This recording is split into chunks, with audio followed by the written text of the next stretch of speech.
کم از کم دل میں ندامت ہو، دل میں شرمندگی ہو، گناہ کا احساس ہو کہ مجھ سے گناہ ہو گیا ہے۔ حضرت ثعلبہ رضی اللہ تعالیٰ عنہ 16 سال کا بچہ میرے آقا صلی اللہ علیہ وسلم سے محبت کرتا ہے۔ 16 سال کی عمر میں نبی کریم صلی اللہ علیہ وسلم سے عشق کیا، حضور سے پیار کیا۔ مفہوماً حدیث پیش کر رہا ہوں، حضور کا خادم ہے، حضور کی خدمت کرتا ہے، اور حضور اکرم صلی اللہ علیہ وسلم جس کام پر بھیجتے وہ کام کرنے کے لیے جاتا۔ کسی صحابی کے لیے پیغام دینا ہوتا، ثعلبہ کو حضور بھیجتے۔ کسی غیر مسلم تک پیغام پہنچانا ہوتا، حضور ثعلبہ کو بھیجتے۔ کسی چیز کو خریدنا ہوتا، حضور اکرم صلی اللہ علیہ وسلم ثعلبہ کو بھیجتے۔ ثعلبہ حضور اکرم صلی اللہ علیہ وسلم کے حکم پر عمل کرتے۔ لیکن ایک دن میرے آقا صلی اللہ علیہ وسلم نے حضرت ثعلبہ، وہ 16 ایئر اولڈ حضرت ثعلبہ میرے آقا صلی اللہ علیہ وسلم کسی کام پر بھیجتے ہیں۔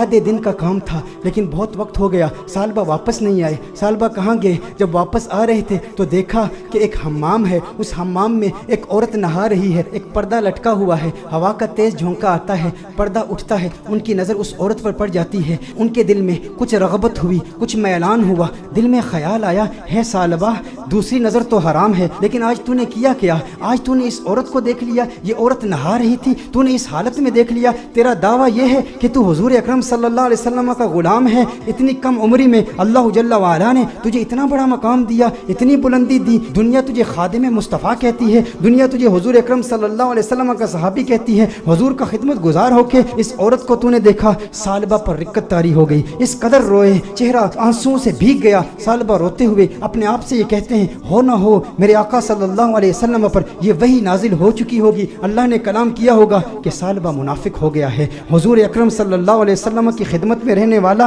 اور اس طرح اس عورت کو دیکھ لیا، اللہ جل وعلا کی وحی آ چکی ہوگی، کس منہ سے حضور کی بارگاہ میں جاؤں گا؟ ہے ثعلبہ اب تو اس بات کا حقدار نہیں کہ تو حضور کی بارگاہ میں جائے۔ اس 16 سال کے بچے کے ذہنی خیالات اور اس کے ذہنی ارتقاء کو ذرا چشم تصور سے دیکھیں، تخیل باندھیں کہ اس کو اللہ جل وعلا نے کتنی فراست دی، کس قدر ندامت، شرمندگی، شرمساری کی کیفیت اس کے دل میں پیدا ہوئی۔ یہ شرمساری کی کیفیت کہ ہمارے دل میں بھی ہے، ہم انسان ہیں، گناہ انسان سے ہو جاتا ہے، لیکن گناہ کے بعد ہمارا ری ایکشن کیا ہوتا ہے؟ ہم کیا ڈھیٹ ہو جاتے ہیں؟ ایک گناہ ہو تو اس کے بعد 10 گناہ کرتے ہیں۔ گھر میں تنہائی میں پورنوگرافی دیکھنے والے بھی اس بات پر غور کریں، عورتوں سے باتیں کرنے والے بھی اس بات پر غور کریں کہ جس کے دل میں ڈر ہو، جس کے دل میں خوف ہو، جسے حضور کا قرب ملا ہو، اس کے دل کی کیفیات کیسے بدلتی ہیں۔ ثعلبہ رضی اللہ تعالیٰ عنہ رو رہے ہیں، ان پر رقت طاری ہے، حضور کی بارگاہ میں حاضر نہیں ہوتے۔ ثعلبہ کہاں جاتے ہیں؟ پہاڑ پر جا کے عبادت کرتے ہیں، اللہ کو یاد کرتے ہیں، روتے ہیں۔ اب نبی کریم صلی اللہ علیہ وسلم نے نماز پڑھائی، سلام پھیرنے کے بعد اپنے صحابہ سے حضور نے خطاب کیا، ہے صحابہ ثعلبہ کہاں ہے؟ ایک کام پر بھیجا تھا۔ صحابہ عرض کرتے ہیں، یا رسول اللہ صلی اللہ علیہ وسلم ثعلبہ تو آدھے دن کا کام تھا، ابھی تک واپس آئے نہیں، ابھی واپس پہنچے نہیں۔ نبی کریم صلی اللہ علیہ وسلم نے ارشاد فرمایا، تم جاؤ ثعلبہ کو تلاش کرو۔ ایک ہفتہ گزر گیا، ثعلبہ نہیں مل رہے، لوگ ثعلبہ رضی اللہ تعالیٰ عنہ کو تلاش کر رہے ہیں۔ دوسرا ہفتہ گزر گیا، تیسرا ہفتہ گزر گیا، میرے آقا صلی اللہ علیہ وسلم نے حضرت فاروق اعظم رضی اللہ تعالیٰ عنہ اور حضرت سلمان فارسی رضی اللہ تعالیٰ عنہ جیسے جلیل القدر صحابہ کا انتخاب کیا، کہا تم جاؤ اسے تلاش کرو۔ میرے آقا صلی اللہ علیہ وسلم نے ان صحابہ کرام علیہم رضوان کو بھیجا۔ اب یہ صحابہ تلاش کر رہے ہیں، 40 دن ہو گئے، گلیوں میں تلاش کر رہے ہیں، بازاروں میں تلاش کر رہے ہیں، دیہاتوں میں تلاش کر رہے ہیں۔ آخر وہ وقت آیا کہ جب وہ شہر کے مضافات تک پہنچ گئے، وہاں پر بلند پہاڑ تھے، چرواہوں کو دیکھا، ان سے پوچھا، کہا اتنا قد ہے، اتنی عمر ہے، رنگت ایسی ہے، نقوش ایسے ہیں، کیا اس بچے کو تم نے دیکھا ہے؟ یہ بچہ 40 دن سے غائب ہے، ہمیں نہیں مل رہا۔ انہوں نے کہا، کیا تم اس رونے والے بچے کا ذکر کرتے ہو،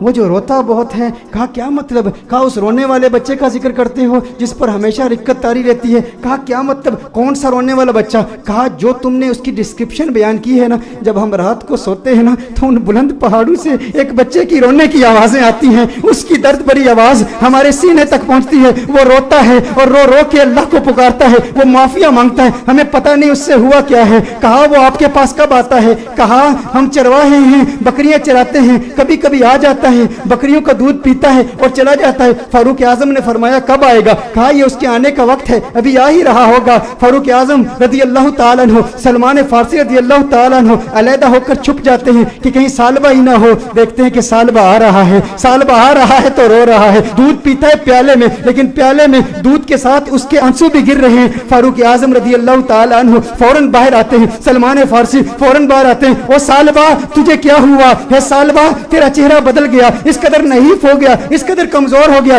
سالبہ نے فاروق اعظم کو دیکھا, کہا نہیں نہیں میرے قریب نہیں آنا, سالبہ منافق ہو گیا ہے, وہی آ گئی ہے, اللہ نے فرما دیا ہے. کہا کاہے کی باتیں کرتا ہے, کیسی باتیں کرتا ہے؟ کہا نہیں نہیں میں اس لائق نہیں کہ تم میرے قریب ہو جاؤ, میں جانتا ہوں حضور تک پیغام آ گیا ہے, میں ڈرتا ہوں. کہا سالبہ ہمارے ساتھ ہو. فاروق اعظم نے فرمایا ہمیں حضور کا حکم ہے. سالبہ نے بھاگنے کی کوشش کی, کہا کس منہ سے آقا کی بارگاہ میں جاؤں, اس چہرہ بددعا کو بھی دیکھتا ہوں اور ان حسیناؤں کو بھی دیکھتا ہوں. کہا سالبہ آقا کا حکم ہے. فاروق اعظم نے فوراً سالبہ کو پکڑا, حضور کی بارگاہ میں پیش کرتے ہیں. سالبہ کمرے میں جاتے ہیں, اس قدر بیمار ہیں, اس قدر کمزور ہو گئے ہیں, ایک صحت مند بچہ اس قدر کمزور ہو گیا رو رو کے. سالبہ رضی اللہ تعالیٰ عنہ 40 دن مسلسل پہاڑوں میں روتے رہے, اب کمزوری کی وجہ سے بیٹھ بھی نہیں سکتے, بستر پر لیٹ جاتے ہیں. اور پھر اس کے بعد میرے آقا صلی اللہ علیہ وسلم کمرے میں تشریف لاتے ہیں.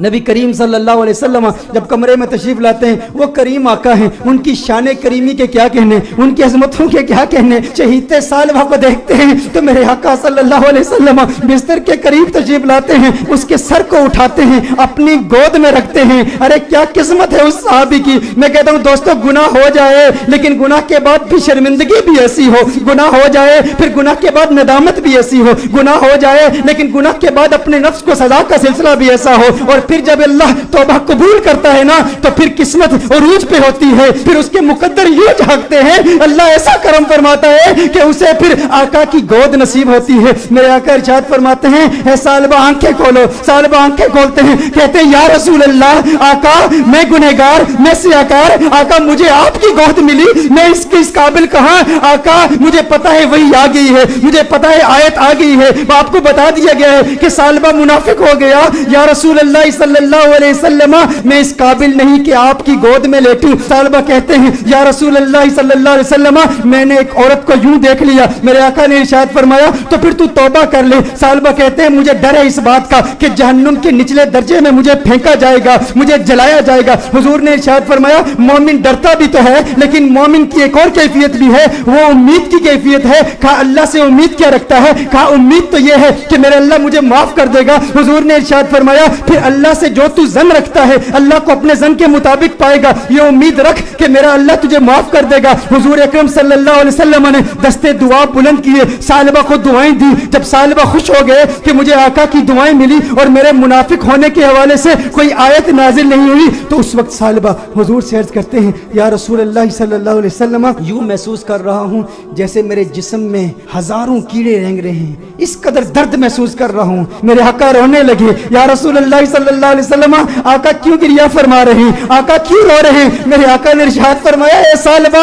تیری موت کا وقت آ گیا ہے, ملک الموت آ رہے ہیں, تیرے جانے کا وقت آ گیا ہے. سالبہ نے دیکھا ارے مقدر والا ہے وہ جس کی موت آقا کی گود میں ہو, کاش یوں موت آئے میرے ہم نشی نزاکا اور ہو جائے منظر ہنسی, کاش یوں موت آئے میرے ہم نشی نزاکا اور ہو جائے منظر ہنسی.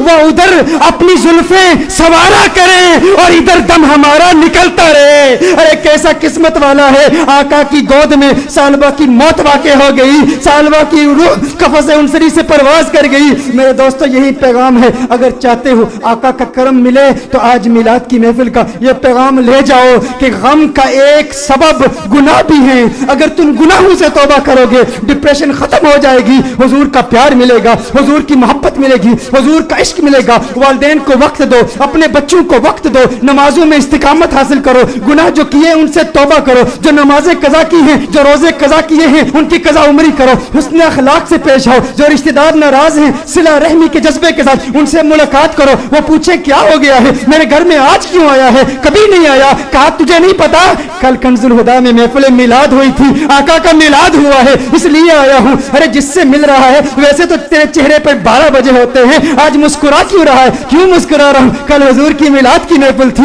میلاد ہوئی ہے, میلاد نے مسکرانا سکھا دیا, میلاد نے زندگی گزارنا سکھا دیا, میلاد نے گناہ سے توبہ کرنا سکھا دیا, میلاد نے ڈپریشن سے بچنا سکھا دیا. میرے دوست